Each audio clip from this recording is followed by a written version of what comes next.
क्या समाजवादी पार्टी के पीडीएफ फॉर्मूले ने भारतीय जनता पार्टी की उत्तर प्रदेश में सियासी जमीन को खिसका दिया है? क्या इसी फॉर्मूले को जवाब देने के लिए बीजेपी अब पिछड़ा दलित यानी पीडीएफ समीकरण पर दांव चलने जा रही है? नमस्कार, आप देख रहे हैं लाइव यूपी न्यूज 24 और मैं हूं खुशी सिंह।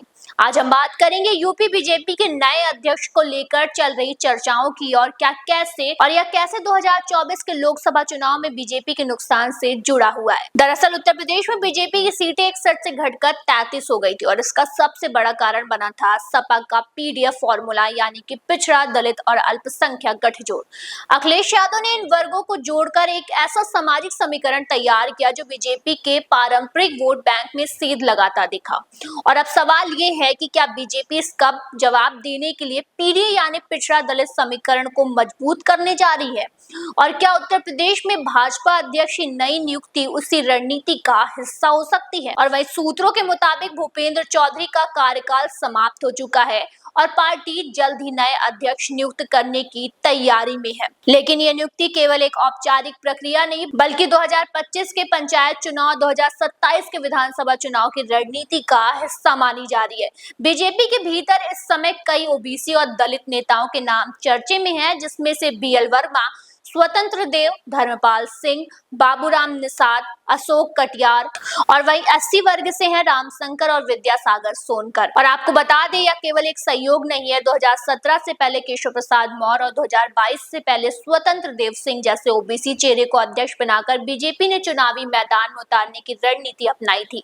ऐसे में अब एक बार फिर जातीय संतुलन साधने की जरूरत महसूस की जा रही है। बीजेपी के प्रवक्ता हीरो वाजपेयी का कहना है कि पार्टी सबसे उपयुक्त उम्मीदवार चुनेगी, लेकिन संगठन का काम फिलहाल सुचारू रूप से चल रहा है।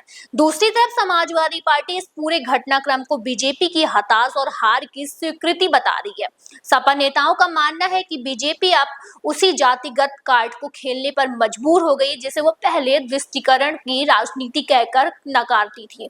और वहीं एसटी हसन जैसे सपा नेता इसे सामाजिक न्याय की जीत बता रहे हैं। और वहीं कुछ राजनीतिक विश्लेषकों का मानना ये भी है कि सपा के पीडीएफ फॉर्मूले ने वास्तव में ग्राम पंचायत स्तर से लेकर शहरी वर्ग तक एक ठोस सामाजिक गठबंधन तैयार किया है जो बीजेपी की रणनीति को मात दे गया। और विशेषज्ञों का मानना ये भी है कि बीजेपी यदि गैर यादव, ओबीसी और गैर जाट एससी को एकजुट कर पाती है तो यह सपा के पीडीए गठबंधन को सीधे चुनौती दे सकता है। और साथ ही बीजेपी अब पसमंदा मुसलमान समुदाय तक भी पहुंचने की कोशिश कर रही है। राजनीतिक जानकारों का मानना है कि यूपी बीजेपी अध्यक्ष यह नियुक्ति केवल संघाटात्मक नहीं बल्कि प्रतीकात्मक और रणनीति भी हो सकती है। इससे एक बड़ा सामाजिक संदेश जाएगा, खासकर उन वोटरों के लिए जिनकी नाराजगी की वजह से बीजेपी को 2024 के चुनाव में नुकसान उठाना पड़ा था। और अब सबकी नजरें इस पर टिकी है कि बीजेपी किस चेहरे पर दांव लगाती है। क्या यह कोई जाना माना चेहरा होगा या कोई नया नाम उभर कर सामने आएगा?